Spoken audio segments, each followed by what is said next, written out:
Hey guys, welcome to Did You Get That on Film?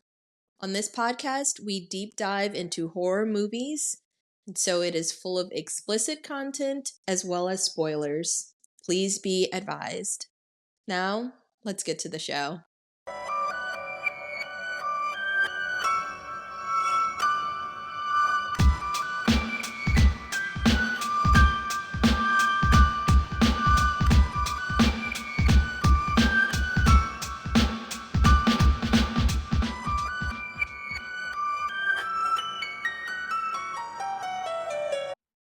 This is Did You Get That on Film, where we discuss characters in terrible situations that we would never find ourselves in. I'm your host DP, and with me always is my co-host, keeping herself busy so those hands don't become the devil's playground, my friend Ruth. Hello, everyone. Welcome back to a brand new episode. Today, in case you guys are wondering what the hell is that intro about, we will be discussing, in my opinion, a severely underrated gem, Idle Hands. 1999. Yes, I love 90s horror. I love it. It's some of my favorite. But yes, so Idle Hands released in 1999. It was directed by Rodman Flender. It is a standalone movie. So no prequels, no sequels, but a remake was just announced in November 2024. The jury's still out. I'm not that excited about a remake for this movie.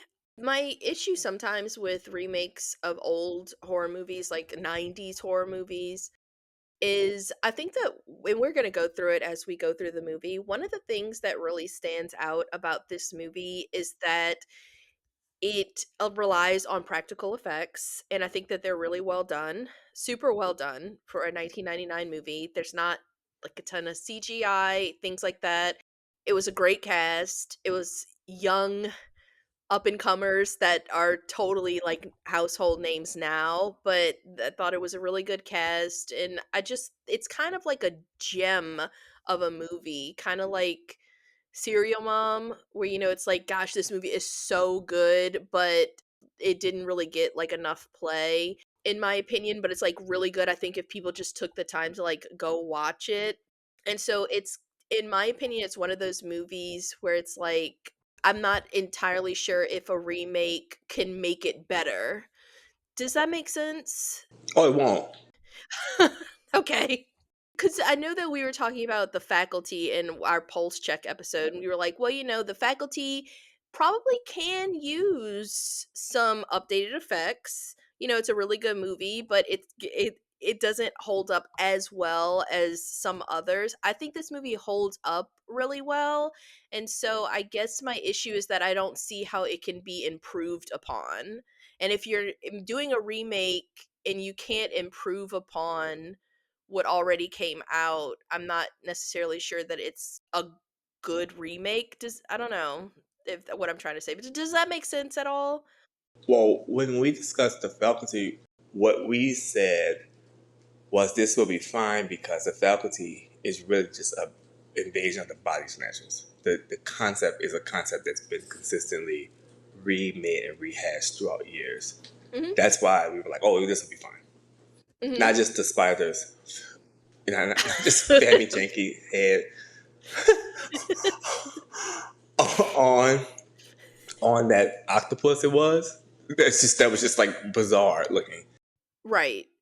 But with this, there's parts of it that I just feel like now, and we'll talk about it when we break down the synopsis.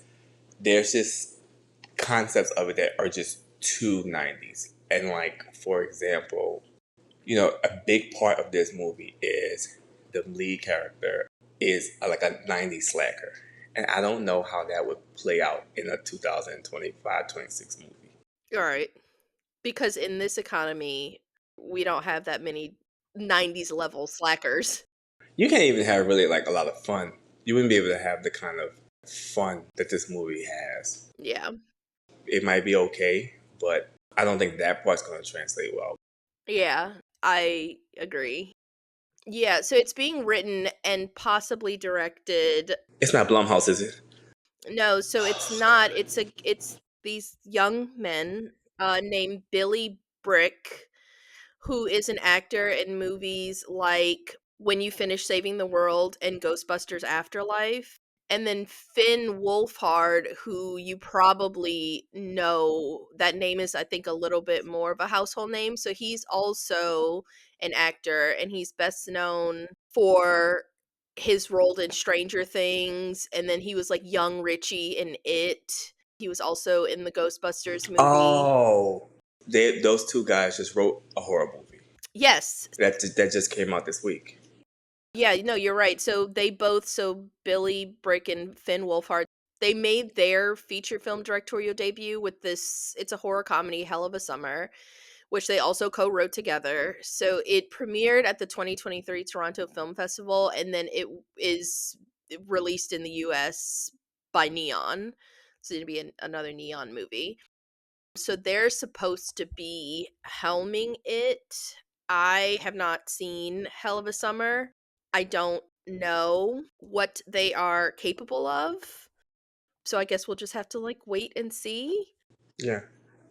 I'm really curious as to why they chose this particular property to remake. I mean, they may just be big fans of it and just like, oh, this would be something that people should see. But let's do this movie so that we can talk about it, because I don't think we've ever talked about it outside of I think it's great and it's the best horror comedy of the decade. So I think that's all we've said so far. No, as really, I don't think we've ever like expounded upon our feelings to each No. other. But yes, so Devon Sawa, who is stars in Idle Hands, he tweeted about the news that they're remaking it, and he was expressing that he was really happy that it was being remade by Billy Brick, and Finn McCool. his name is Finn Wolfhard, but he wished them luck. So I'm hoping that maybe he might have a cameo. Maybe he can be in there somewhere. Maybe. Maybe he could be a parent, one of the parents. As long as he's not playing his character. Well, he can't play his character. Yes, he can. No, he can't. No, he's 40 something and looks it. No offense. And I think it's going to be young actors because it's being written and directed by very young actors. So they'll probably cast their peers. I'm thinking that they're going to try to make it more accessible to the younger generation, but we'll see. So, with all that being said, did you want to go ahead and get started? I'm sure we've talked these people ear off enough, so we should. I, I know. Sorry. We can go ahead and get started. So the movie opens with some, I feel like, very crazy and unfitting opening credits with lots of blood, fire, a face and blood pentagrams. Very Halloween 5. Yeah, it's going a little hard considering this is a horror comedy. And this is another one of these movies. I don't know if we ever talked about this. This movie, excellent music. Did you notice that? Oh. Oh, yeah. Talk about a great soundtrack. Right. I was Sebastian, he was watching it with me. He was like, "Damn, they really blew the budget on the music for this movie," right? Like they have it's all big name rock music. 25 million. That's where the money went. That's no, literally. Not only do they have music, but they show the music videos. Videos. It's crazy. But yes. So, movie opens, rock music, blood, fire, pentagrams, all that. And then we cut to a house in a suburban neighborhood. It is all decorated for Halloween, including two life size dummies with pumpkins for heads in a living room window. So it's set up kind of like American Gothic painting style. Then the camera pans up to a bedroom, and an older couple who we will learn are Mr. and Mrs. Tobias, our lead character Anton Tobias's parents. So they're lying in bed and chatting, getting settled for the night. When they're lying down, they go and they turn off the lights. Mrs. Tobias looks up at the ceiling. She screams. She sees written above the bed in glow in the dark paint the words, "I'm under your bed." So they flip on the lights, and Mr. Tobias uses a flashlight to look down under the bed, and he sees nothing. So he writes it off as a prank by their son, Anton. His mother doesn't believe. She's like, our little Scooter would never pull a prank like that on us. So definitely seeing why Anton is the way that he is. But Mr. Tobias is like, look, lady, Anton is no longer your little Scooter. He is essentially a lazy piece of shit that wouldn't even scoot his ass off the sofa if the house was on fire. He also mentions that he couldn't even help him with the Halloween decorations. So we're led to believe, before even meeting him, we have not even seen Anton yet, that he is a lazy piece of shit. So just then, they hear something break downstairs, and they're startled again. Mr. Tobias tries to write it off as the cat, but Mrs. Tobias is scared and she urges him to go check it out. So Mrs. Tobias is then left in the room alone, and she's so anxious that she pulls out her knitting needles to distract herself. Just then, she's startled by their cat, Bones, and for a moment she's relieved until she hears her husband yell out downstairs, and then she hears some crashing. So Mrs. Tobias, thoroughly terrified at this point, climbs out of bed to go find her husband. As she's walking down the hallway, she stops to crack open the attic where her son Anton's room is, and she tries to call out to him but gets no answer. She can hear some more clattering coming from downstairs, so she decides to head that way. As she's walking, she ends up tripping on her husband Gary's flashlight and falling into a pool of blood. Mrs. Tobias screams and she runs upstairs, again trying to wake up her son Anton in the attic, but getting no response. So she rushes to the phone in her bedroom and she, at a snail's pace, tries dialing 911. It's comically slow. So before she's able to fully dial the number, the phone is ripped out of her hands by the cord and it falls to the floor.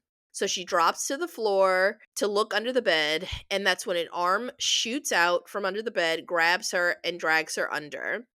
There's a huge spattering of blood that shoots out from under the bed. The bed starts shaking all over the place. There's a lot of rumbling, and as the camera pans up to the ominous message on the ceiling, I'm under the bed. And that is the first on screen kill and the cold opening. What did you think of that? I thought it was almost scary movie level comedy. When she started knitting, I was like, this is not the time. No, it's not the time. And did she forget the number? That's what, Dante, I really can't adequately articulate. When I say at a snail's pace, I don't know if she was just like in shock or something. The way she is trying to dial 911 pissed me the hell off. And it wasn't even a rotary phone, you know? No, all she had to do was dial the number. It irked me. Of course, the phone got ripped out of your hands. What are we talking about right now? I thought it was funny. Every time you ask a question, Bob, this movie's great. I don't really have any like notes in the sense of critiquing it, especially more just like laughing along with it and having fun with it. You know? Yes. Because at the end of the day, the movie is a horror comedy. It should not be taken too seriously. I would say that it is on the darker side for horror comedies. It gets pretty bloody at Oh yeah. times. But it is still a comedy movie. Very dark humor, but still comedy. So yes. So she's dead. Dad's dead. So dead. It's very dead. So then we cut to the next morning and we finally meet a groggy Anton. So he's waking up after falling asleep with headphones on, blaring music. So then, after grabbing his portable Walkman, Anton hops out of the bed and heads downstairs, obliviously walking past his father's blood on the floor. He's trying to make himself food. There's no milk, so he yells out to his mom about being out of milk. There's no dog food, but none of this is really phasing him. He's not really taking in any of his surroundings. So he instead just goes and he jumps on the couch to watch TV. He goes to smoke some pot out of this fake inhaler that he wears around his neck. He is flipping through the channels. On the TV, there's a news report that is playing about a series of murders that have happened in his town of Bolin. Thus far, 4 bodies have been discovered, and the killer is still at large. So, because of this, there's a 9 p.m. curfew that's been set for all teenagers, which Anton neither hears nor cares about. Because Anton doesn't hear or care about anything other than what's happening in his own little bubble. He doesn't plan on leaving the house. He doesn't plan on doing anything. Like none of this is registering for him because Anton is someone that is either glued to his sofa or glued to his bed. So that's kind of the picture that we're getting of Anton. But what he does care about is that he is out of marijuana. So he ends up calling his friend and dealer, Panub, and he asks him to bring over some pot, which Panub refuses because he's like, this is not Domino's. So Anton begrudgingly has to get up and go get it. So Anton leaves the house in his boxers and pink slippers, and he walks across the street to Panub's house, and he climbs in through his basement window. So inside, he finds Panub and his other friend, Mick, Seth Green. To his chagrin, they don't actually have any weed left, which they find really funny, but Anton is very irritated. So Panub offhandedly tells Anton that he heard that if he combines nutmeg and oregano, he can get high like that before Mick levels with Anton. So he tells Anton that all he does all day is smoke and watch TV, which don't get him wrong, they're great activities, but he's like Anton is totally ambitionless, which is very whack. So nobody's really feeling this. But Anton says that he's not really worried about that because his Anton's goals are to lie around all day, watch TV, smoke, and get food delivered to him by a hot woman. That's his dream. So they laugh at this because Anton still lives at home with his parents. So that's obviously not something that can feasibly happen right now. He has nothing of his own, and they're like, eventually your parents are going to kick you out. And that's when Anton, I guess, thinks for a second, and he's like, you know what? I actually haven't seen my parents in a couple of days. And Panub jokes that maybe they're dead. After all, there is a killer on the loose. It's been all over the news. But Anton didn't know any of that because when Panub mentions the news, all he can say is he hates that fucking show. So just then, as they're talking about all this, they hear a motorcycle driving by outside, and Anton jumps up to gawk at his neighbor and crush, Molly, who rides a motorcycle. And Mick and Panub try to push Anton to go talk to her because thus far, Anton has been obsessing over her for some time, but has never even actually spoken to her, even though they go to the same school. They suggest that Anton asks her to go to the high school's Halloween dance, which Anton isn't even aware of because apparently he is a serial school skipper. The Halloween dance is that night because of the curfew that's being imposed on teenagers. So that's why they're suggesting that he go. Mick and Panub say that they're not going, obviously because they aren't losers, but there's no trick or treating or anything like that. So they admit that there's not a lot of options that night. So they say that this dance for Anton is probably the closest that he can get to Molly right now. Just then, Anton notices that Molly dropped her lyrics book as she was driving by. So apparently, Molly has a notebook where she writes a lot of lyrics. She is trying to be a singer. And Anton thinks that her lyrics are great. He's always reading them over her shoulder. He knows how important this book is to her. So they suggest that that could be his way in if he brings her notebook back.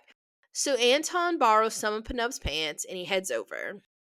So now at Molly's house, Anton ends up losing his nerve when Molly opens her door and he ends up shoving her lyrics book in her hand and just walks off. I mean, completely ignoring her calling after him. So then we cut over to a prison in Ohio. So there's this woman named Debbie LaCure, aka Miss Vivica A. Fox. She is charading as a nun in order to see an inmate. When she sees him, this inmate looks insane, and when Debbie looks down, she sees that he has this shriveled, wrinkled, disgusting hand. She's disheartened and she curses about, quote, "it is gone." So Debbie leaves the prison and heads out to her RV. Inside, Debbie has a ton of newspaper clippings detailing murders around nearby cities, and she's been tracking them all on a map, searching for something. When she places her final point, Bolin, on the map, she discovers that the locations create a pentagram, so she knows she's on the right track and she rushes down to Bolin, where all these murders are taking place. So now we're cutting back to Bolin, where Anton is heading home after leaving the grocery store when he's stopped by two police officers. So, officers Ruck and McMacy. So, they are on the hunt for the serial killer. Anton ends up insulting them by calling them dorks because he went to high school with them and then propositioning them for marijuana. So they end up writing him a fine, which doesn't faze him. He ends up later using that paper when he gets home to try to roll up some nutmeg and oregano because he's that desperate. They were kind of losers, though. Totally losers. They were seniors when he was freshman, and they were upset that he wasn't inviting them to smoke behind the bleachers. Isn't that so lame? Yeah. I mean, he really had a right to call them losers. But one of the cops, it's funny, is actually Sean Whalen, who is in another movie we talked about. He's in The People Under the Stairs. Oh, he's Roach. Roach. He didn't have a tongue. Yeah, he didn't have a tongue. But yeah, he's one of the cops, and they are losers, so that's not Anton's fault. It's so weird that like that's such a trope even now. That's like cops were, like the losers in high school. Yeah. Is there truth to it? I don't know. So he's over there smoking seasonings. And it's a disaster. It has to be a disaster, right? Yeah, why would that work? Nutmeg and oregano? What did you think was going to happen? You have to get choked because too much nutmeg is like overpowering. Yeah. And then oregano just it's for the look of it. It has to be. Because the oregano's not going to do anything for you. It barely do anything on your food. Literally. He's just desperate. So he's trying anything. It obviously doesn't work. And if anything, it seems like it's disgusting because he starts hacking, washes his mouth out with dish soap. It's a bust. That's when he decides to make a sandwich instead. So he Oh, is watching videos on TV. I know. So he's watching videos on TV. He's watching like MTV. And he is totally distracted and he doesn't notice that the knife that he is using to spread the mayonnaise on his sandwich is completely saturated in his parents' blood. Thick, thick layer of blood on this knife. So it's so funny. I mean, he's really giving it to it. Like he takes the bread and like wraps it around the knife and drags it along. It's so gross. It's so for some reason it's so disturbing. But he makes this sandwich and he even takes a bite out of the sandwich before he looks down and realizes that all this blood is on this knife. So at this point, he's on high alert because he knows that the Bolin serial killer is in his home. That's when he looks down on the floor and he notices that his cat Bones is playing and chewing on a human eyeball. So that's when he runs to his dog Duke for comfort. And he also uses his dog Duke as a human shield to try to make his way to the front door and leave. So he's almost out when he sees a shadow and he starts freaking out. He runs upstairs into his parents' bed and hides under the covers with Duke. In his panic, he doesn't notice that his parents' room is in total disarray with blood all over the place, and he starts searching for the phone. As he's searching, that's when he finally catches a glimpse of the glow in the dark paint on the ceiling with the words, "I'm under the bed." And so now he's terrified too. He ends up running out of the room and rushes downstairs where he trips over an umbrella and he falls into the American Gothic dummy pumpkinhead Halloween decorations his parents have set up, knocks them to the floor. As he's lying there with these Halloween decorations, that's when he looks over and it's revealed that these are not dummies. They are, in fact, his dead parents who have been mutilated and their bodies were used in place of the dummies. I was thinking about that, and I was thinking about like Halloween 2, making the sandwich. That was very Michael Myers like, Yeah. and then touching the knife, and it had the blood on it. Hmm. I was like, I wonder if they were just putting a little sprinkles of horror in this film, Absolutely. little homages. Yeah. Yeah, because there's a scene later where we're gonna get to it where Seth Green, who plays Mick, Anton asks him to give him the electric carving knife, Oh yeah, and and he turns it on and he's like, "I'm Leatherface." So I do think that there's a lot of horror homages in this. I think that the people that made it really liked horror. I think you could tell. and they said it during Halloween, which was kind of cool. I think so too. Yeah. It was so funny. I'm Leatherface, I and then know. and then It it pulled, is funny. and it come out the wall. He's like, oh. Well. And they're like, "Oh, I okay." can't wait. We got another part at the end. He says one of the funniest lines at the end. Seth Green's character is stupid, man. I I think Seth Green's character is one of the highlights of the movie. So Panup and Mick are gonna end up being like a lot of the comic relief because they can be, and we'll Yeah. get to that because they don't have to take anything seriously at a certain point. But yes, so Anton, seeing his dead parents, he ends up rushing out of the house and he throws up before Mick and Panup show up. So they've walked over. So he pushes them into the house to show them his parents, and they are shocked when they enter. They can't believe their eyes because Two Live Crews Pop That Pussy video is playing on the TV, The uncut version. and they thought that it had been banned. It's it's amazing.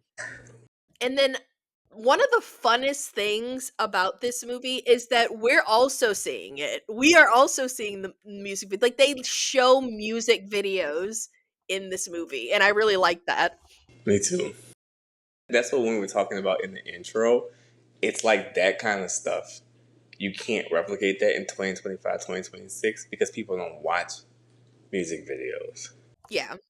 I think they can kind of maybe do something like what they do with the new Beavis and Butthead when they watch like YouTube content creators, but it's just not the same. No, it's not the same. Great scene. So they're too busy dancing to even notice Anton's parents. So that's when he has to shut off the video. So they're shocked. In my opinion, seemingly more shocked than Anton was when he found his parents. Panub even tries giving Mr. Tobias CPR, but they're dead. Like super dead. Oh yeah. So as Mick is kneeling down examining the bodies, he finds a clue. It's a patch of a gray t-shirt clutched in, I think, The Mrs. mom. Tobias's, yeah, cold dead fingers. Mm-hmm. It's in that moment that it dawns on Anton. He looks down and he sees that a patch from his gray t-shirt has been torn off. That's when he turns around and he looks closely at a message that he finds written in blood on the floor. It just says Ant, which is obviously short for Anton, and it got cut off. But his friends, when they see it, they try to rationalize some other explanation. But then that's when they look down and they see a bag of onion rings that had gotten knocked over on the floor. It's from a local burger joint. That is also the scene of a recent murder where 2 twin guys were killed, and in the bag are 2 left ears, obviously meaning these are the twins' ears. So this is when Mick starts making the connection, and he walks up and matches the gray patch to Anton's torn gray shirt. Anton then also notices remnants of the glow in the dark paint on his hands, and that's when Anton can deny it no longer. He is in fact the killer. So Mick goes to call 911, which he does actually get through to 911, but he really irritated me because he's really not even sure what to tell them. He's just like, I think something's wrong with my friend. I think he smoked nutmeg or something. He has a bad nutmeg. That's when Anton comes up behind him. He rips the phone line out of the wall, and he starts trying to reason with Mick. And he's saying that he really couldn't be the killer. He's like, surely he'd remember if he did that, which he doesn't. And Mick is like, obviously very scared at this point. So he's trying to back away from Anton. He's opening up the fridge door to put a barrier between them. And he's just kind of like nervous at this point. So he ends up pulling out a glass bottle to offer to Anton to break the tension, which Anton ends up taking and smashing. And the camera cuts away to Penub as we hear a blood curdling scream come from Mick. Penub looks up from smoking and sees at the same time as the audience that Anton has jammed that broken glass bottle deep into Mick's forehead with just the top sticking out. And that is, I called it the second on screen kill. Mick falls to the floor, dead, and Anton is covered in blood. And he really can't believe what he just did. He doesn't know what's happening or why he's doing this. So now Penub is obviously terrified and he tries to leave, but that's when Anton notices that Anton's hand will not allow him to let Penub leave. So Penub ends up rushing to the basement. He locks the door. All the while, Anton is warning him that because it's the basement, there's no way for him to get out. So then Anton's hand breaks through the door and leads him down the stairs. So Anton is trying to tell Penub that he doesn't want to hurt him. It's just that he doesn't have any control over his hand. Just then, Anton's hand grabs a screwdriver and lunges at Penub. He misses, and that's when he tries to hold his hand back, allowing Penub to escape. But just as Penub makes it to the top of the basement stairs to leave, Anton's hand grabs a saw blade and launches it at Penub, and the whole room falls silent. We, as the audience, then see Penub standing at the top of the stairs with a look of disbelief on his face as a thin red line of blood starts to appear around his neck just above his shirt collar. And then, after about 10 seconds, Penub's head separates from his body and rolls backwards down the basement stairs and lands at Anton's feet. And that's the third on-screen kill. And this is one of the things that I was talking about. I think that this movie has really good practical effects. Mm-hmm. I thought it looked really realistic. Yeah. As we're recording, are you also just like, what are they gonna do? I wonder what they're gonna do. I'm nervous. I have a feeling that they're going to maybe like recreate these deaths, but I think that they probably won't be exactly the same. I think that they'll be like in the same vein, but I feel like they tend to make scenes like this in remakes a little bit more over the top.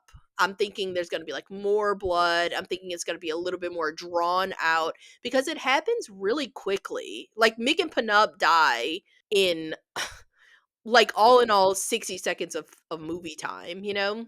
Oh yeah. Yeah. Because the movie was fast. It does.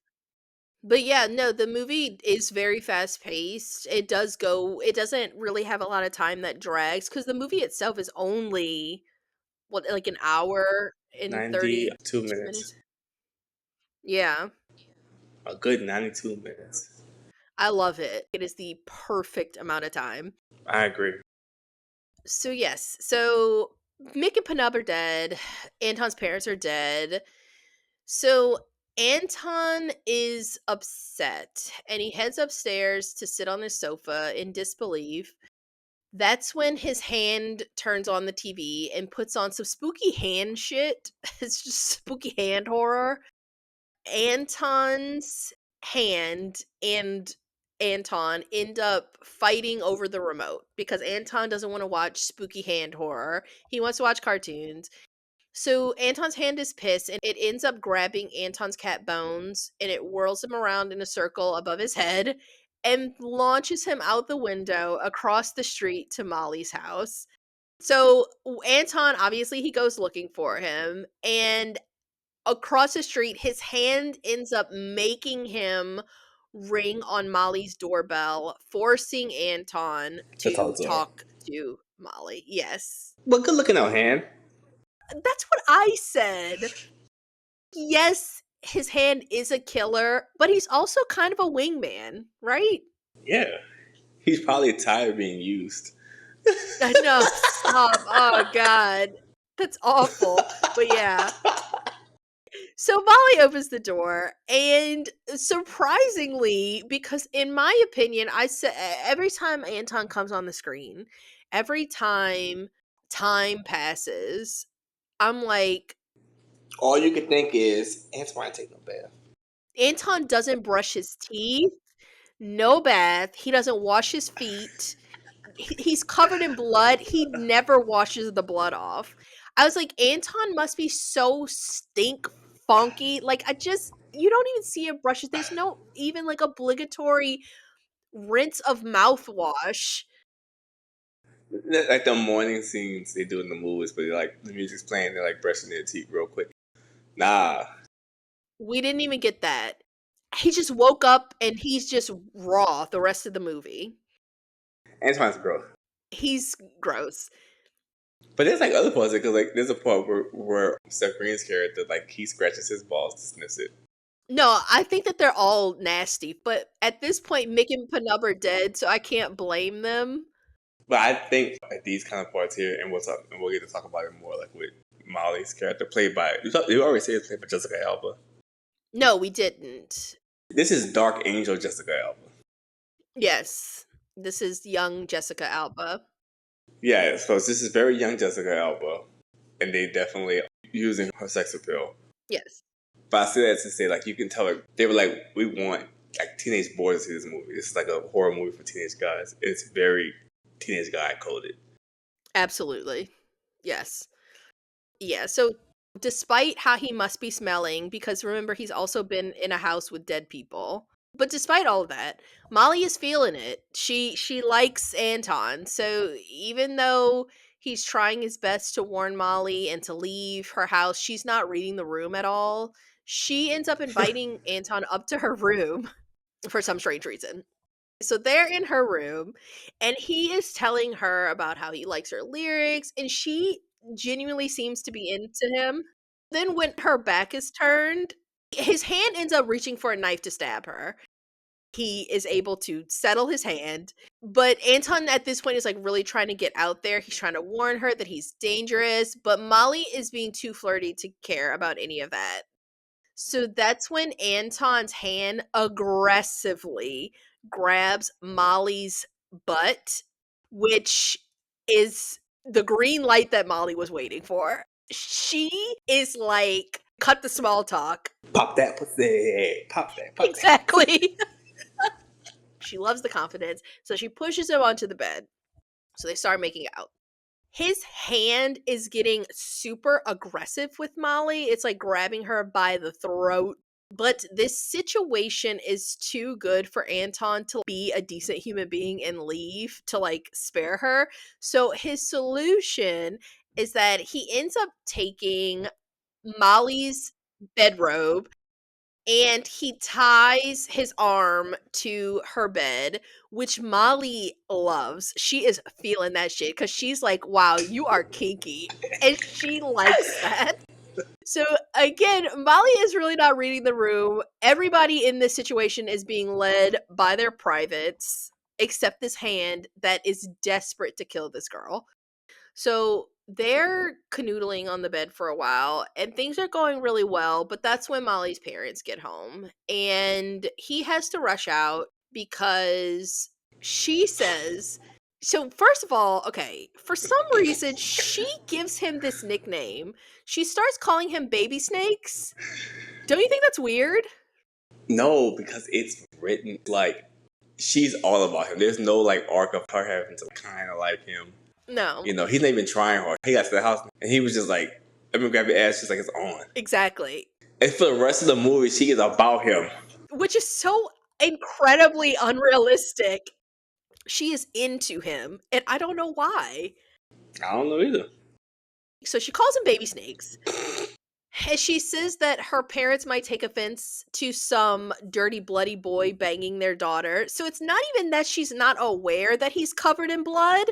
She is, and that just doesn't matter. So they agree they're going to pick this up later. So their thing is they are going to hang out again tomorrow, so the next day, and Molly suggests that they go by the school dance, that Halloween dance, which Anton agrees. So that's when he climbs out of her window and heads home. Back to the house where his parents are murdered and his best friends are murdered. So that is just kind of happening in the background. And Anton is just, I guess, too horny to like think about that right now. But now, while all of this is happening, Debbie is still driving in her RV. She's rushing to Bolin, and she is just noting that she is on this like very, very important mission. So this is something that's happening in the background that we need to remember. Back at Anton's, he is taking the time to bury his parents as well as Mick and Penub in the backyard and putting flowers on their graves and giving these like kind of small, like half-assy eulogies. When he's all done, he starts to hear some groaning coming from the graves. So that's when Mick starts talking from the grave, and he tells Anton to dig him up because he can't breathe underground. And Anton's like, what the hell are you talking about? But Mick counters and says that he isn't dead. He must have just been knocked unconscious, which for some reason Anton considers, even though there was a literal glass bottle shoved about 4 inches deep into Mick's skull. But it's overwhelming. All of it is too much for Anton. So while he's lying there on Mick's grave, he starts to take some puffs from his inhaler pipe.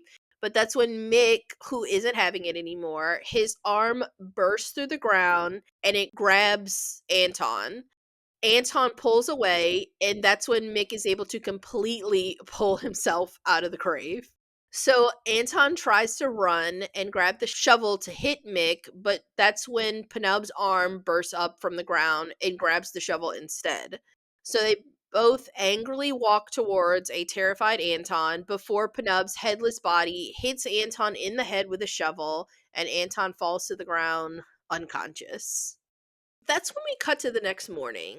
Anton jolts awake from his bed, and he just assumes that the previous night was all just a dream. And that's when he heads downstairs without washing his feet, asshole, teeth, face. The real horror is the hygiene. I would just like to reiterate that he woke up the day before and didn't address hygiene. Now he has been running all over town, killed people, worked hard digging 4 graves. He was covered in blood, funky juices from lifting these dead bodies, and still woke up and didn't address any hygiene. I just wanted to throw that out there just so that we're all on the same page. That's the real reference to Texas Chainsaw Massacre. How stink this place is. How fucking funky. They're like, we wanted to pay homage to Leatherface, so we made him not wash his ass. So we made this house a funky mess. For anyone that doesn't know, that is a reference to some behind the scenes facts from the Texas Chainsaw Massacre movie, which we discussed in our episode, which you should definitely check out. Yeah. Okay. But he heads downstairs, and that's when he spots Mick sitting on the sofa, and he can see the back of his head. So he excitedly walks into the room, eager to tell the guys about the crazy dream he had the night before. So he hears them chatting. He's like, whew, it was all a dream. But when he fully enters the room, that's when he sees that last night was, in fact, not a dream. So in a chair sits Penub's severed head, just laughing and talking to Mick. And then Mick's grayish corpse, with a bottle still lodged 4 inches into his skull, is attempting to throw little cheesy poofs into Penub's mouth. So they apologize about hitting him in the head with the shovel, and they tell him that they are over the whole him killing them thing. They've had time to process that. And they explain to him that when they died, they did see the big bright light at the end of the tunnel, lots of chicks' voices telling them to come towards the light. They heard some Enya type music playing, but they decided that they were not feeling that. They didn't want to walk down the tunnel, first of all, because that was too fucking far. And they're not into Enya anyway. So they decide that they were just going to stay. And that's why they're here. So now they're the undead, and they're okay with that. So that's when the attention turned to Anton's hand. So at this point, everybody is convinced that the hand is possessed. So Mick ends up telling Anton that they know somebody who they believe knows all about evil, devil, satanic stuff. Somebody that can give them some answers. That's when we cut to the local burger joint, Burger Jungle. It is the site of the latest murders, the twins, and we meet a guy named Randy. Randy is one of Anton, Mick, and Penub's neighbors. He is also very into heavy metal, and he drives a big truck with the license plate Big Truck. It's his pride and joy. So he is hanging out at the Burger Jungle Memorial Site trying to pick up on high school girls, even though he graduated 3 years earlier. And Anton spots him and he tries to ask Randy for help. He ends up scaring off one of the girls that Randy is talking to, although I'm pretty sure that Randy was scaring her off all by himself. And Randy is pissed, and so he refuses to hear Anton out, and he ends up pulling off to join the drive-through line, running over the twins' memorial. So desperate, Anton ends up donning a Burger Jungle employee uniform, and he runs into the kitchen pretending to work there. And when Randy is putting in his order, Anton again asks him for help, believing that because Randy listens to so much metal music, he must know something about the devil. This is like as much as Anton has thought about this. Because every time he comes on, they're playing Motley Crue. Yes. They're like, yeah, this should be enough.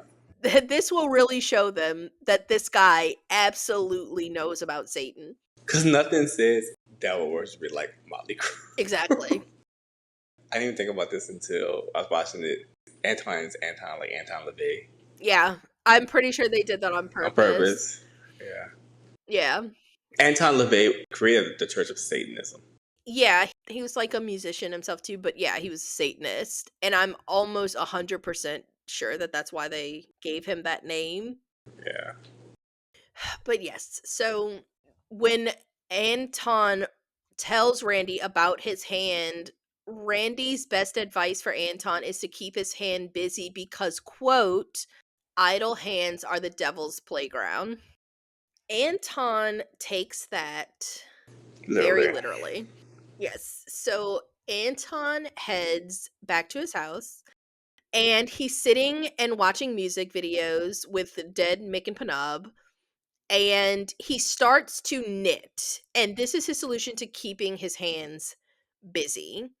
But they're watching Rob Zombie's Dracula video, and they're watching it so loud that it causes the police to come because of a noise complaint. It's the same dorky cops. Magoo-esque. It's the same Magoos, Officers Ruck and McMacy from earlier. They come up to the house and they look through the window, and that's when they spot Anton sitting with obviously dead Mick and Panub.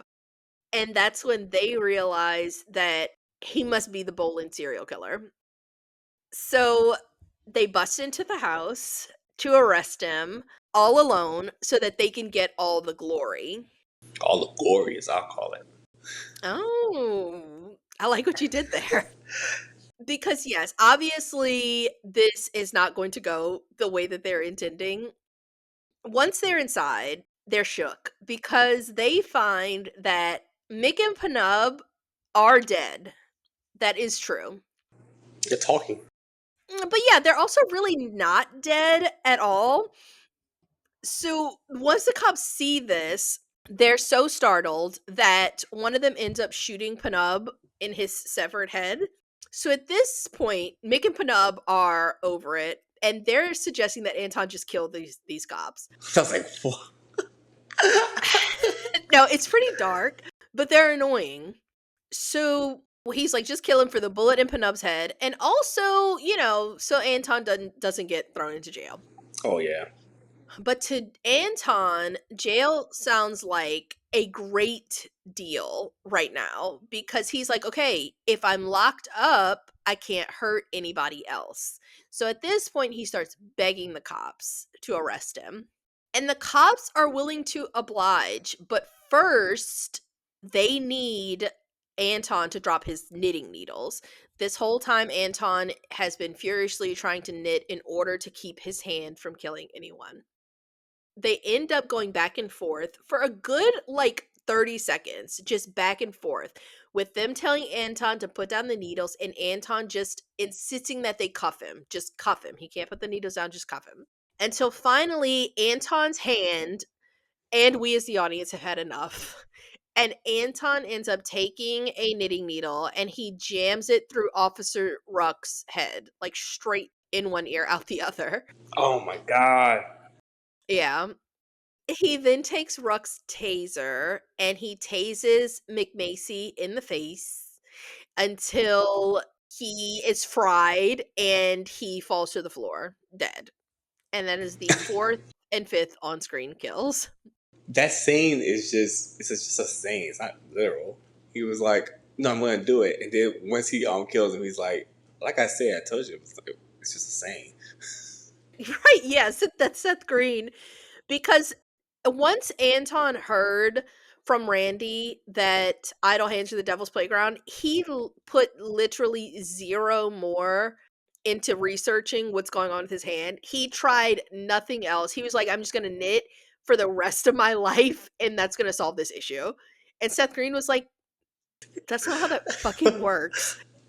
But okay, so Mick and Panub are impressed that Anton killed these cops, but Anton is at the end of his rope at this point. So that's when he comes up with a plan. He heads to the kitchen where he intends to use a bagel guillotine to cut his hand off. So he pulls out this little machine, and Panub is like, that thing doesn't even cut my bagels. My bagel. Like, let's be fucking for real. And I just thought to myself, his mom definitely just be buying shit off the Like TV. QVC? Yeah. That's such a 90s thing A random little, single-use kitchen gadget? Yes. How many bagels y'all eating here? Right? Just cut the damn bagel. But he's trying to use this bagel guillotine. So, of course, he puts his hand in it, slams the blade down. It doesn't work, obviously. So that's when Anton asks Mick to grab the electric cutter. And so Mick, he grabs it and he turns it on. And like we were saying earlier, he's like, I'm Leatherface. And he keeps walking. Shit unplugged.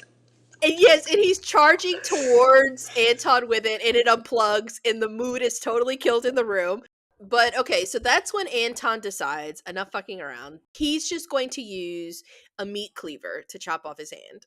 That is crazy. No, it really is. It's the way it plays out is really crazy too. Okay, so he goes to chop, His hand is not going without a fight because remember, his hand at this point is thinking on its own. So as he tries to continually chop his hand off really haphazardly, I mean, he's just slamming down this meat cleaver.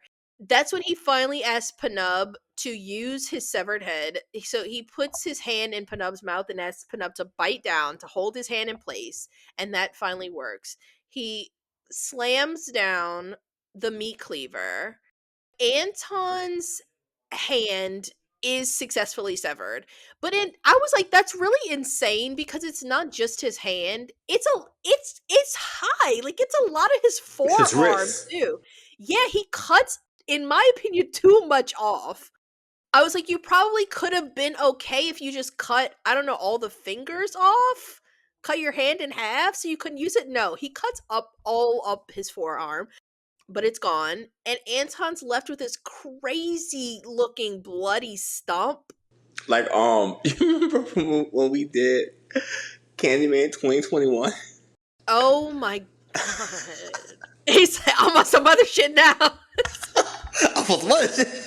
Oh, it's so fucking funny. What an insane line delivery. But that's what I thought about when I saw it. I was like, you remember when they cut off Anthony's hand in Candyman 2021? And it was just so gross. But that too, he cut off not just his hand. He cut off a lot. It was disgusting. And then he shoved that hook in it. Gross. Oh. But yeah, no, Anton's stump is pretty horrible looking. But that's when Mick goes, he grabs a hot iron that I guess has been plugged in all this time, and he ends up using it to cauterize the wound. He presses it onto Anton's stump. And Anton is taking this extremely well because he's still conscious at this point. So Penub is looking at it and they're like, that is disgusting. Gross. It's 100% going to get infected. But Mick ends up wrapping it up with like a dirty towel and a plastic bag. And so they decide that they are going to go over to Penub's house to get some antiseptic spray and stuff, like a first aid kit and burritos, because they are dead, but also still hungry.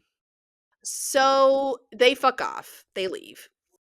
So at this point, they're gone. That's when Anton notices that his severed hand is also gone. He severed it, but it still has a life of its own. And it's written in blood on the floor. Bad move, Anton. And at this point, Anton knows he's in trouble. What a waste. What a waste of the hand. Yeah. You don't think so? I understand where Anton was coming from by cutting it off.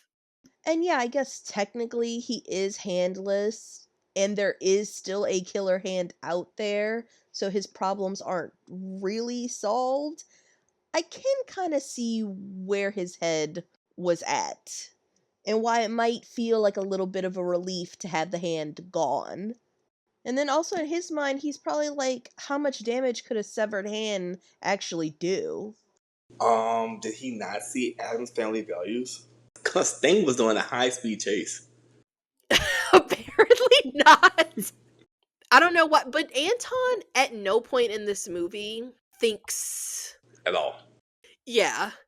So yeah, he just wanted to be rid of it. It's gone, but now he's in trouble. That's such a slacker thing.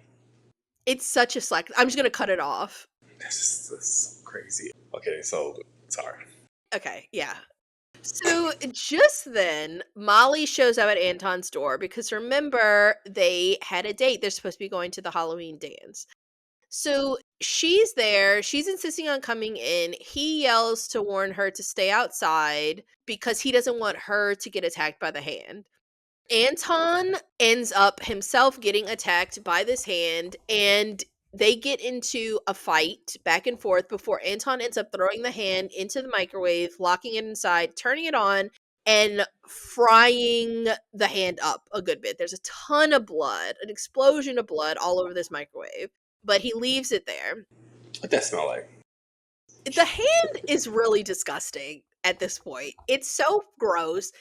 Every time I look at it, I'm like, it must smell like fucking gangrene in here. So he leaves this nasty, funky, stinky, bloody hand in the microwave. And he ends up running to the door to meet Molly because at this point she's like, I'm coming inside. She is ready to head to the dance, and he looks over, and at the same time, he's seeing that Mick and Penub are walking back to his house. So, much to Molly's chagrin, Anton says that he can't go to the dance just yet. He uses the excuse that his Halloween costume, which he is telling her is a fast food employee that accidentally severed his own hand. And she thinks it's great. She's like, that is so novel. Look at you. You're so cute. Right. He can do no wrong. And I'm like, that must stink. Think about what his stump smells like. It got cauterized with an iron. So he tells her that his parents are going to kill him if they see the mess that he made making this costume. So he tells her to go to the dance first, and he promises that he's going to meet her there. And he calls her baby snakes, and I'm like, but okay. Meanwhile, when Mick and Penub get back to Anton's house with the first aid kit and burritos, Anton isn't inside because he's out and he's talking to Molly. So they just decide to hang out in his kitchen and make the burritos. To make things easier too, while they're doing all this, Mick comes up with the idea of using a grill fork that he slams into Penub's neck hole in his severed head. And then he takes the other side and slams it into the neck hole in Penub's body in order to reattach Penub's head. It's very crude. Oh yeah, that part was so. Who came up with that? It was very gross because there's a lot of. It's very audible, but it works. So Penub's head is attached. But wait, hold on, because there's an even grosser part coming up. So Mick heads to the micro to make the burrito, unaware that the hand is inside, which is a shame because the hand realistically was not phased at all by Anton microwaving it for 20 seconds.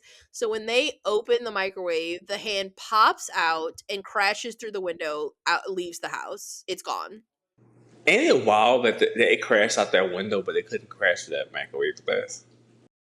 Yes. Yes, it is. But I have to assume that maybe. It was tired. Yeah, it had just got nuked. So here we are. So Mick and Penub do have to use this microwave. They don't give a fuck. It's disgusting. It's covered in ooze and blood, but they throw their burritos in there.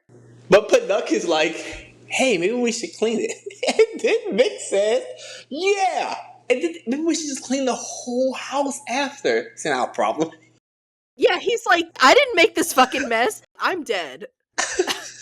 Just love those kind of like parts because it just really shows like, goddamn, these are the laziest assholes in the world. Right. But their burritos come out, and then as they're eating them, oh my god. So Penub takes a big bite of this burrito. He chews it up. And then the chewed up burrito starts oozing out of the neck laceration around where Penub's head is like crudely reattached. Describing it is making me nauseous. Mick decides to fix that issue. He just uses some duct tape and wraps it all around the laceration to keep the burrito inside. By the time Anton makes it back to the house, he is obviously pissed that the guys let the hand go, so he has to go out and look for it. So now we're going and we're checking in with Debbie. So we're cutting to a bowling alley, and this is Debbie has just arrived to Bowlin. And for some reason, her first stop was a bowling alley, which I don't know why. Because bowling. The name of the town is Bowlin. Right. So she went to a bowling alley. No, Dante, that doesn't make any sense. Oh, I'm sorry. I'm sorry that the movie with a possessed hand. You're like, oh, she went to a bowling alley. That's so impossible.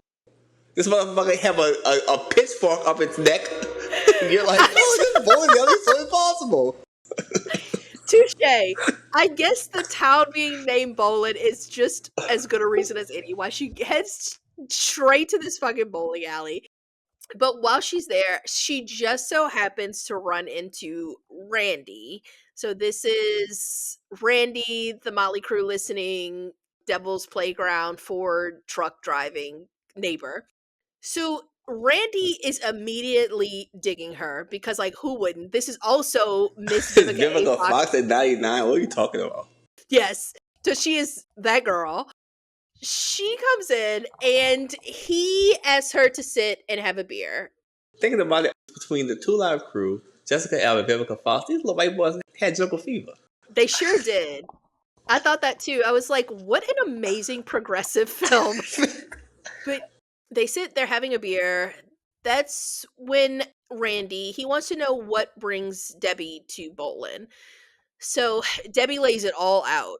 Very, very honestly. She does not hold anything back. She tells Randy that she comes from a long line of druid priestesses sworn to fight a certain evil force that possesses the laziest fuck up it can find. And she tells him that it will kill as many people as possible before dragging a free soul to hell.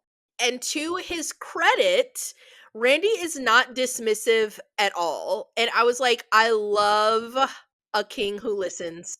I love this part in movies where it's like, I'm explaining something to you, great. There's no scene where it's like, oh, that sounds crazy. There was no like roundabout where like then he thought about it later. It was like immediately like, you know what? I just talked to a guy. He said his hand was possessed. Yes. And it's that kind of stuff that keeps a movie 92 minutes. Yes. I love it. He was like, girl, I hear you. I'm here with you. Let's work this out together. Loved it. So he's like, damn, that's like really heavy. Debbie agrees. And she ends up telling him that she has the one thing that can stop all of this. All she has to do is find this lazy fuck up with the possessed hand. And that's when it clicks for Randy. He remembers everything that Anton was telling him earlier about how his hand was doing all this stuff he didn't want to. And Debbie is like, don't fuck with me. And Randy is like, girl. I'm in love with you. I'm not fucking with you right now. I'm ready to give it all up. Exactly. He's like, I will bring you to him right fucking now. Let's go.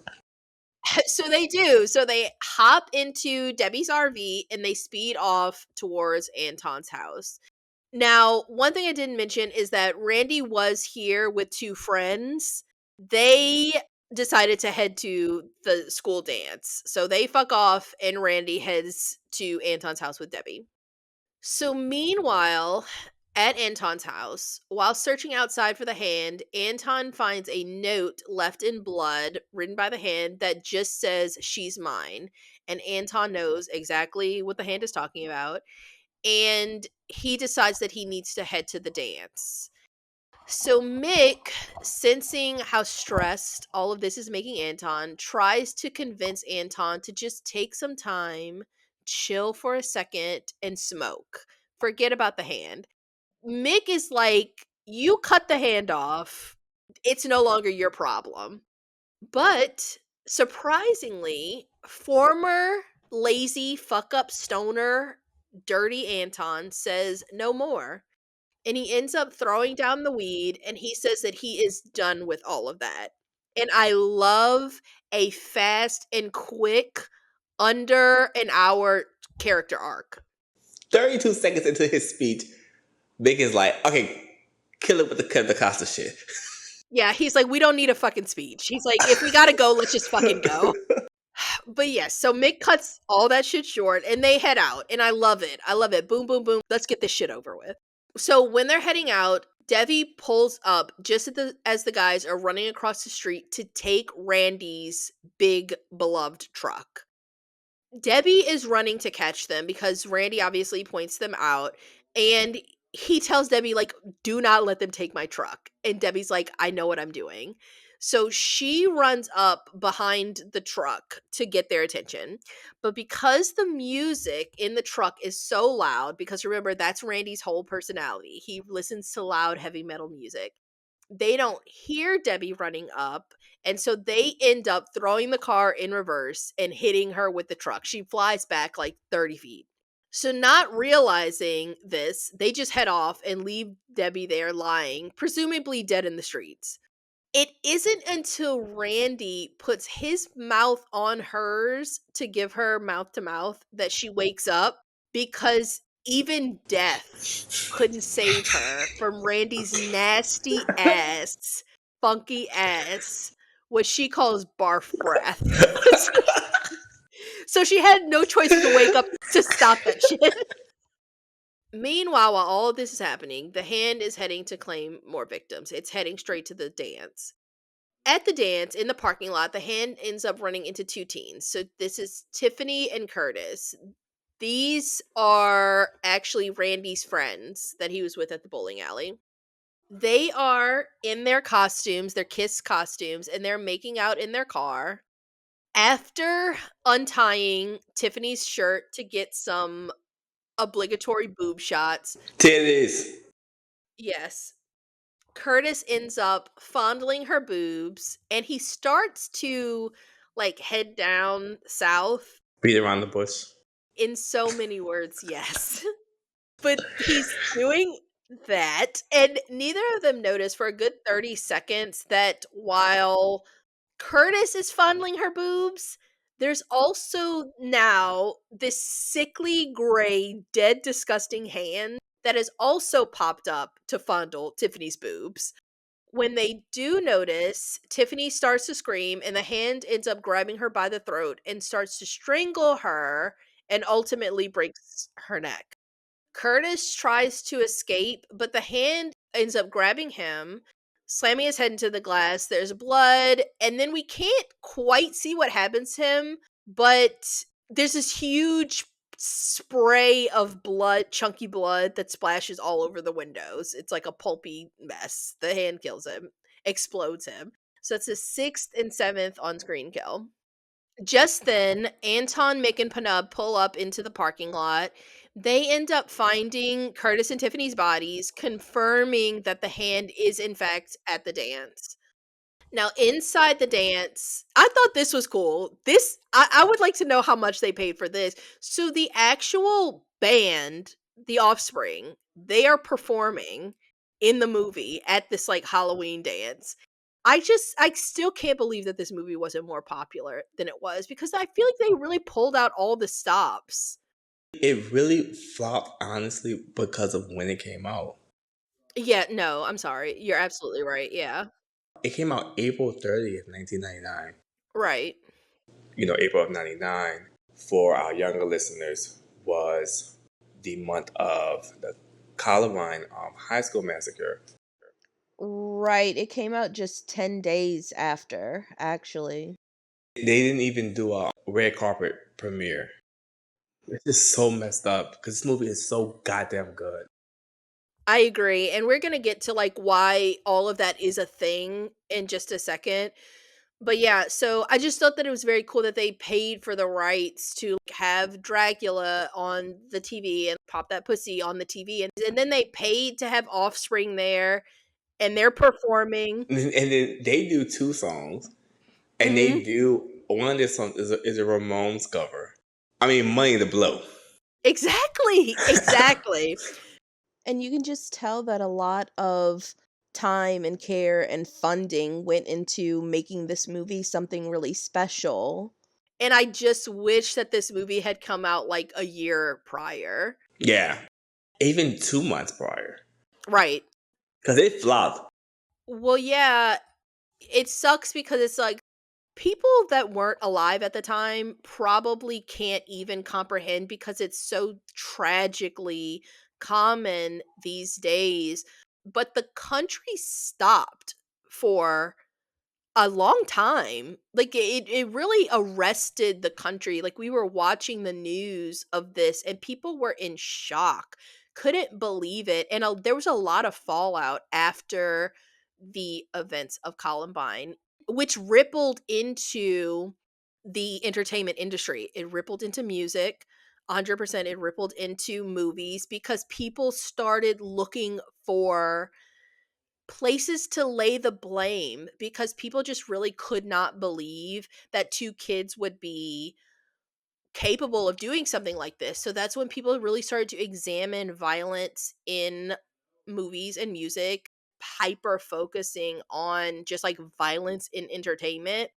Even if this subject matter of this movie had been different and they weren't teens and this whole scene that's about to go down was going down and everything's been happening, even if it wasn't this particular subject matter, I just don't think that people were really like going to see movies that soon after that event.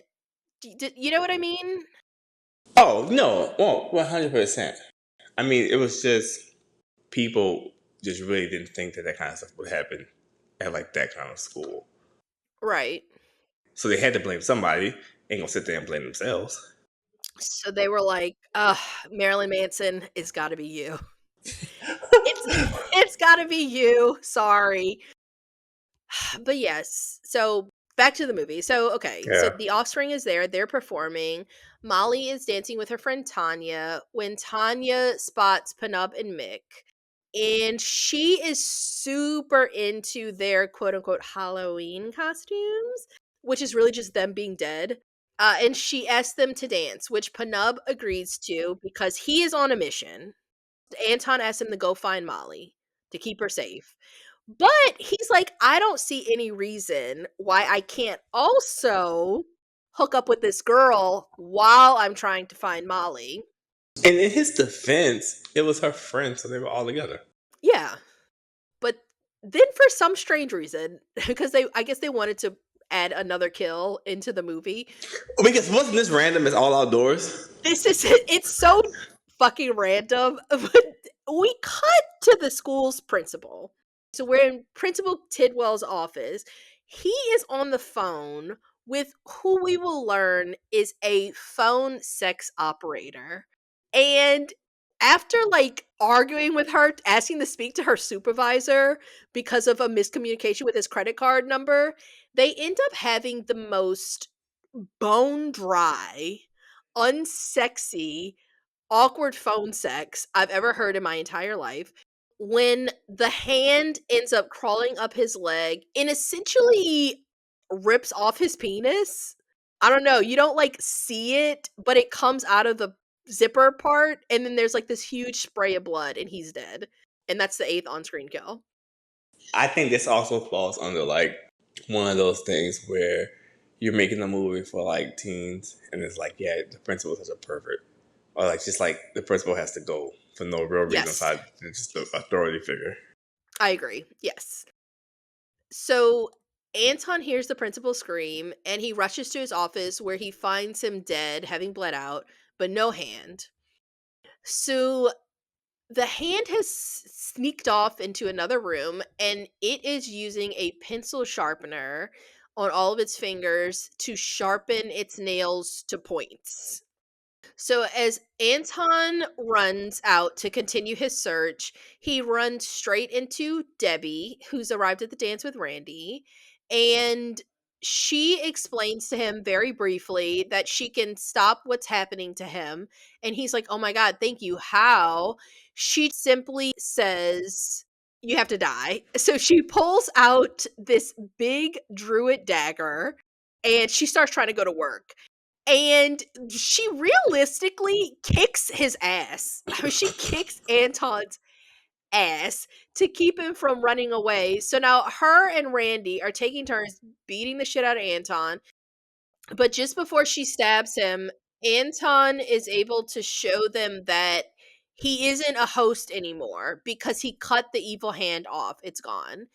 And Debbie's like, that might have been the stupidest fucking thing that you could have done because now we have no idea where it is. It's on the loose and it's small.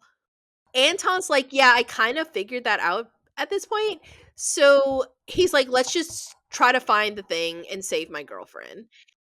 That's when Debbie shares that Molly might be in a lot of trouble because if she is the girl that the hand has selected as a sacrifice, then they have exactly 6 minutes in Druid time, because of course, to find the hand and Molly, or Molly is toast. She's going to be drugged to hell. So now back in the dance, Mick and Panub are doing a piss poor job at finding Molly, and much to Mick's disgust, Panub has now started making out with Molly's friend Tanya, which is really disgusting because at this point, Mick and Panub have been dead well over 24 hours. These are corpses. But just then, Anton, Debbie, and Randy rush into the dance, and Anton rushes to the stage. He grabs the mic and tells everyone to run. There's a psycho killer. And of course, he's booed mercilessly. And I was like, that's a bit unfair because I was like, the town knows that there's a killer loose. Correct. Yeah, you'd think they'd be a little bit more inclined to like hear him out. But no. And Anton is also doing a really poor job at explaining himself because he's like getting booed and getting stuff thrown at himself. And he's like, no, I cut off my hand and now it's here somewhere in the gym to kill you guys. And now he's lost all credibility. So while all of this is happening, the hand is taking the opportunity to lock the gym doors so that nobody can escape. And at this point, Dexter Holland, so the lead singer of the Offsprings, he's had enough and he ends up kicking Anton off the mic. And just as he's about to go back to singing, the hand lands on top of his head and literally rips his scalp away Scalp. from his skull. Yeah, in front of everyone, killing him. And that's when chaos ensues. And that's the ninth on screen kill. And that was another moment where I was like, I thought that was really good practical effects. I thought they did a really good job with that. Because you watch the hand slowly rip his scalp off. This is not cool. You know? Yeah. I just thought that was a really great scene. I thought it was really cool. So now everyone is rushing the doors, trying to get out, but the doors are, of course, locked. The hand ends up sawing through the rope of some lights, causing them to crash down on some kids. Sparks are flying. It's a total mess. So then Tanya and Molly decide to leave through an AC vent. As they're crawling through, the hand ends up crawling in after them. So they end up at a dead end with this huge industrial fan blade under them, and they can't go back because the hand is behind them. So Tanya starts to absolutely lose her mind. Tanya is difficult to listen to. Molly is keeping a level head. She's thinking on her feet, and she ends up jamming one of Tanya's shoes into the blade, stopping it, and it is holding. It's a little precarious, but it is holding. So Molly ends up punching out the vent that's underneath the fan, and she uses the lasso from Tanya's Halloween costume as a rope to lower herself down onto the floor beneath. Once she's on the ground safely, she looks up and tells Tanya to do the same. But Tanya is What do you want to say? she's being like a really stupid, blubbering, scared mess. No, she reminded me of Final Destination 2 with the mom in the elevator who got caught in the elevator because she was overreacting. Yes. Get yourself together. Now is not the time to crack under pressure. But Tanya is losing it at this point. And it's like much to her demise because as she is blubbering, Molly notices that the rope is getting pulled up. When she asks Tanya why she's pulling the rope up, Tanya is confused. She's saying she didn't. And just then, the hand ends up dropping down onto Tanya and loops the lasso around her neck. So now she's struggling with it before being pushed down out of the vent, which leaves her hanging there, dangling from the lasso like a noose. So now Molly is trying to hold her up.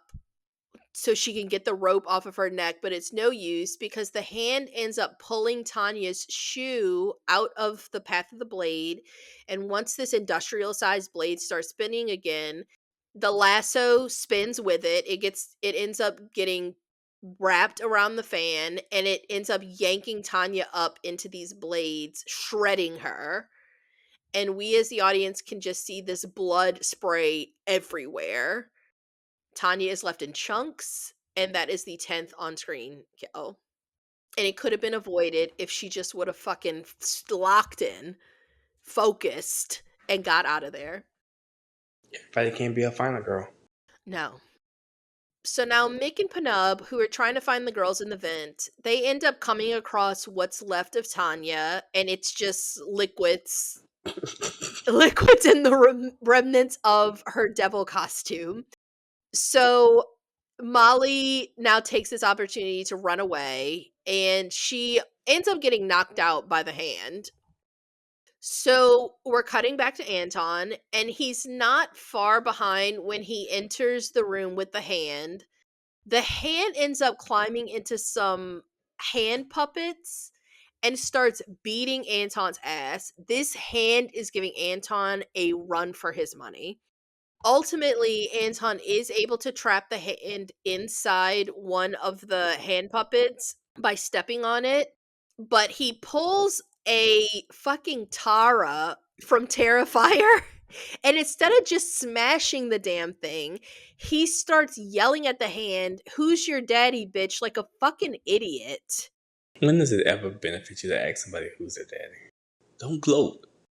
Gloating mad prematurely, too. You literally have the upper hand. Yes, but like just barely. This hand was beating your ass. You don't have time to gloat. So, of course, before he can smash it, the AC vent above him crashes down onto his head. It's Mick and Panub who are crawling out. So now they're getting into an argument because Anton's like, okay, you fucking let it go again. No, you let it go. No, literally. So they're getting irritated because Anton is being ungrateful. But while they're arguing, that's when they hear Molly screaming. So the guys end up racing out of the room to the auto shop classroom. There, the hand has pretty elaborately tied Molly. This hand is working overtime. She had to be a willing participant. At some point, she had to help a little bit, right? Because at the end of the day, it's just a hand, and I get it, the hand is strong, but it doesn't have a ton of leverage. At some point, Molly had to be like, "Oh wait, should I be like this or like this? How should I position myself?" Because she's tied to the roof of this To a car, car. and it's on one of those like lifts that they have, like when they're working on your car, that they're able to lift it up and see underneath. But okay, he has her tied to this car, and the hand is still in a puppet costume, so it's pretty silly overall. But it's using this hydraulic lift. It's gonna lift her all the way up to the ceiling where a pentagram has been drawn in red. So the idea is it's gonna press her into the ceiling, like smash her to death, and she's gonna go through this portal to hell. Anton tries grabbing at her, but he ends up just pulling off the midriff of her Halloween costume, essentially leaving her in a bra and underwear because that's what movies like this do. Just Jessica Alba in 1999. Yeah, so they were like, we're not gonna waste this 90s hottie. You're gonna see her in a bra and underwear. So they then try to wrestle the hand from the hydraulic lift, but it's too strong. They can't do it. So as Mick is looking around for something to help, he ends up finding this huge bong made out of car parts, Mighty Joe Bong. And he and Panub decide that they need to smoke for strength, of course.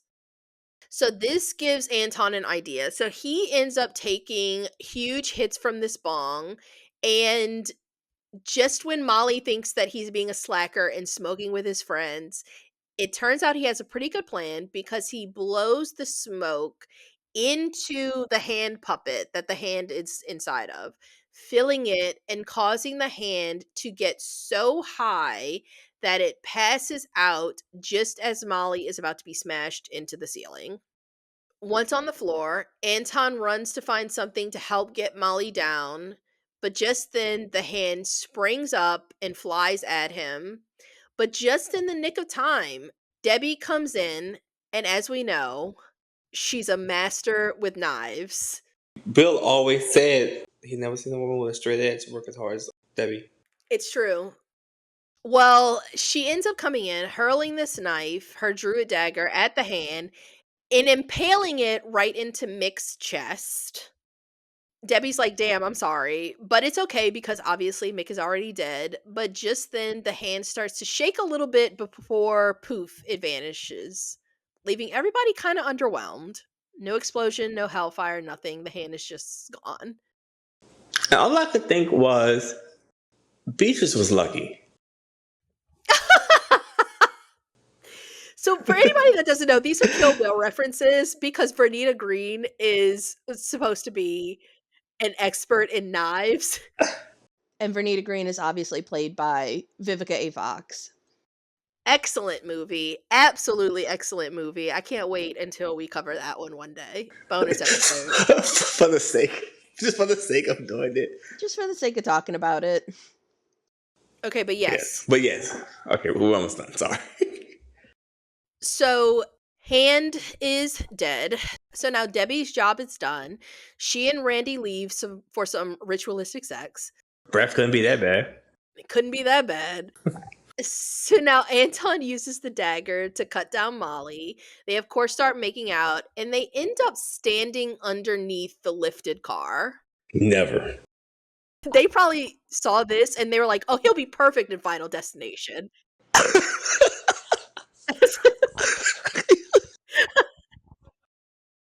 So they're making out under this car. That's when Mick realizes that he didn't get a chance to get a hit from this bong. And when he goes to lift it up, he ends up hitting Panub in the face, causing him to fall backwards and onto the lever of the hydraulic press, causing the car to plummet to the floor. Molly is able to get out in time, but Anton is accordioned underneath it. Then the garage doors open and we see a bright light appear for them to all go to heaven. So Mick and Panub head towards the light and they look back and ask Anton if he's coming. We get a bright flash of light before we then cut to a hospital where Anton is in a full body cast. And we learned that Anton blew off heaven to kick it with Molly. Oh.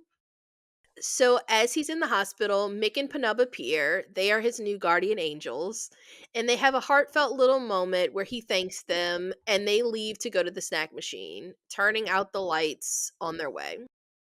As Anton is settling into bed, that's when he notices, in glow-in-the-dark writing on the ceiling, the words, "I'm under the bed." And he starts hysterically screaming. He's scared. He's screaming for Mick and Panub. In the hallway, Mick and Panub get a good belly laugh about how Anton really screams like a girl, and about how they painted the note on the ceiling in glow-in-the-dark paint. That's when they head to walk through some nurses, and the screen cuts to black and the credits start to roll. And that is the end of the movie. So, the kill count. So there's 10 on-screen kills, and then there's like realistically like kind of 16, maybe 18 if you count like Mr. Tobias dying. The 4 kills.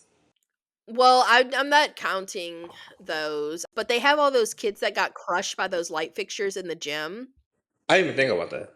Yeah, because we kind of saw them die. And then there were 4 kills prior to Mr. and Mrs. Tobias.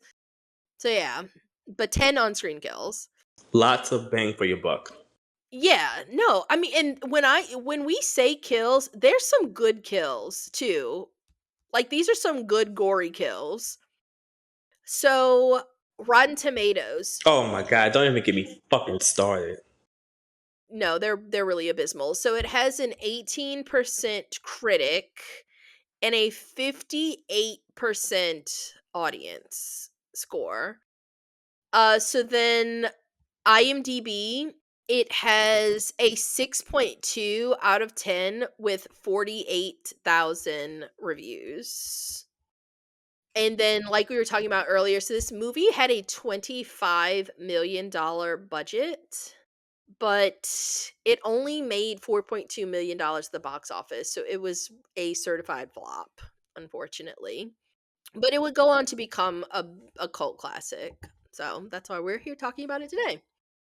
I would okay. 58% is low, but in my mind, that's damn near 60, and I would say 60 is fine. I don't think something becomes like fresh. Like, I don't think that it gets like a fresh rating until like 65%. I thought it was like in the 80s almost. No, I mean, that's like really good. But there's a Oh, line between like the green like slime. I think, if I'm not mistaken, that like 65 is when it's at least not like a slime. When it's not considered like rotten. uh huh. That is okay because if a movie is like at 50%, I'm like, okay, bet. Because that's just realistic. It's just like you either like it or you don't, you Mhm. know. But when something's like at an 18%, that's just like, what are you talking about? I agree.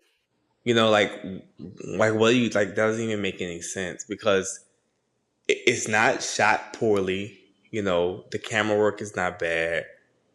It's not overly long. It's not like it's a scary movie, so there's horror gore, but there's nothing like awful. The characters aren't like terrible. It's a comedy. It's a stoner film. It's a horror film. It's a '90s film. I agree. I think that people tend to judge it really harshly when it's a horror comedy. And I think it works well as a horror comedy. It's dark humor. There's a lot of little jokes that are kind of like, maybe people can see them as it being like in poor taste. I mean, Hmm. it's a horror comedy. It's dark humor, but a lot of people kind of don't like Serial Mom too. Like, Serial Mom didn't do great when it came out, and then it became a cult classic. And to me, that it's like the same thing. It's dark humor. I think it's just like, you just have to get it or you don't. I don't know. I think this movie gives you more horror. For sure. Yeah. Like I would say, this is like a scary movie. Well, yeah, because Serial Mom is just a dark comedy. I don't It's a think that they, satire, yeah, it's not titled as a horror. and this just I think, and this is on your top 10 list of '90s movies, right? Yeah, I love this movie. It's on mine too. I think it's a great equal amount of scary and funny. Oh, It's a great mix of the horror elements and the comedy elements. and it has that feel. I think we've said it to each other, but haven't said it on pie. Like for me, it's like can't hardly wait, but a scary movie. Yeah. It's like the horror version of Can't Hardly Wait. I think I always say that, which I think Can't Hardly Wait is the best teen comedy of that time. If you had to split it in half, like 1995 and then 96 to 2000 to 99, I always think that Can't Hardly Wait is just so well written. It's so funny. I agree. It's so clever, and I think this one is just as funny. Also a Seth Green movie. Also with Seth Green, I just cannot imagine somebody saying this is like 18% critics. Yeah. That's wild, you know. Yeah. Well, yes. So some fun facts. Not this is not a fun fact, but it is a fact. So we've mentioned it a couple of times throughout, but the film unfortunately had absolute horrible timing of being released 10 days after the Columbine High School massacre. And Senator John McCain actually specifically named this film during a meeting about violence in media, which did not help at all. Realistically, they should have 100% pushed this release back, but they didn't. So the film's release was hindered by coming out in the same month, which even led distributor Columbia to consider a delay. But what they ultimately did was they canceled the premiere, and they canceled it in many theaters, especially the theaters in Colorado where the school shooting actually happened. They just did not screen the movie there. And then Senator Joe Lieberman berated Idle Hands in Congress as, quote, another grossly violent film targeted at teens that uses killing as a form of comic relief. And there was a lot of anger just around the marketing campaign and everything. So the movie really did not stand a chance at that time. It was just a really sensitive time. Right. So, next fact, the hand in the movie, the actual idol hand, is the same hand that appears as Thing in the 1990s Addams Family movies, played by magician Christopher Hart. He does all the hand stuff. Another fact, when Anton goes into Burger Jungle and he is pretending to be an employee, he tells the drive-through worker it's time to take a break to get him to leave so that he can talk to Randy through the drive-through. That employee, he just has one line, it's just, "All right, that's actually Tom DeLonge from Blink-182." Is that crazy? Oh my god, I didn't even notice that. That's so dope. I thought that was so random. Yes.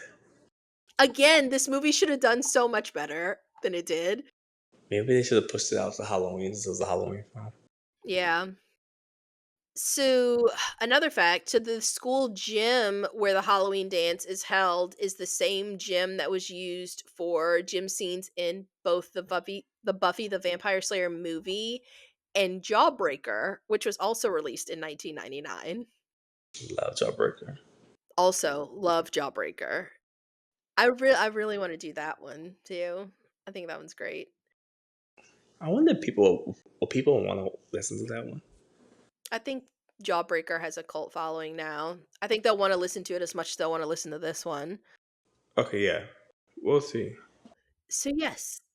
So, final fact. So, there was originally a different ending to the movie that was supposed to take place around a pool, Mm. which they did build the pool and they did shoot the scene. So, it was apparently the most expensive scene in the whole movie, but it didn't do well with test audiences. So, they ended up reshooting it. Seth Green said, quote, apparently all the kids in the audience thought that there should be more pot smoking, that pot should save the day, and somewhere, somehow, Jessica Alba needed to get her top ripped off, and that's how that whole new ending got shot, where she's up on the car lift and gets her midsection ripped off, and pot saved the day. But the pool scene still exists. You can actually see the alternate ending on DVDs. I'll watch it later then. Yeah. But yes, so that is all that I have. So now it comes down to the final question. Oh my god. Do you give this movie a hit or a miss? It's such a waste at this point. This is a hit. This is definitely a must see. What's higher than a hit? This is a must see. This is something that like you should definitely watch. I really have no notes. I agree. I will also give this movie a hit. I think that it is great. I think that the cast works really well together. I can really believe that Anton, Mick, and Panub are friends. I think that the music is great. I think that the use of the music videos, the offspring being in it, I think that it's really well done. I like the cameos. I think that the effects are really good and I think that they hold up. I mean, this came out in 99 and I still think that like the Panub kill, I think that the stage kill at the dance, I think that all of that stuff is like super well done. I think that it is just scary enough and just gory enough to be like a really solid horror, and I also think that it is also like funny enough to fit into that like horror comedy lane.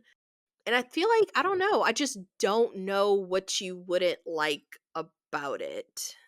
Right. That's where I'm at too. Like what would be the thing you're like, I don't like this. Right, I don't know. But yeah, that's how I feel. I'm just so happy we did this one. It was fun. It's a fun movie. Go check it out. Yeah. It's dope. And we'll see. Hopefully, the remake can live up to the original. Or if it doesn't live up to it, which is fine, it at least brings something worthwhile to worth seeing. Yeah. And it may get more people to go see this one. Yeah. Maybe I'll get a second life. I hope so, because it deserves it. But yeah. Did you want to tell them about the social media? Okay. We love to hear from you guys. Please follow us on Instagram, YouTube, and Facebook with the handle Did You Get That on Film? You can also email us at didyougеттhatonfilm@gmail.com. For our Spotify and Apple Podcast listeners, leave us a review as well as a rating. Reviews are the best way to support the podcast and help it reach a further audience. That sounds great. And that's it for this week. We hope to be back next week with a brand new episode. So until then, bye!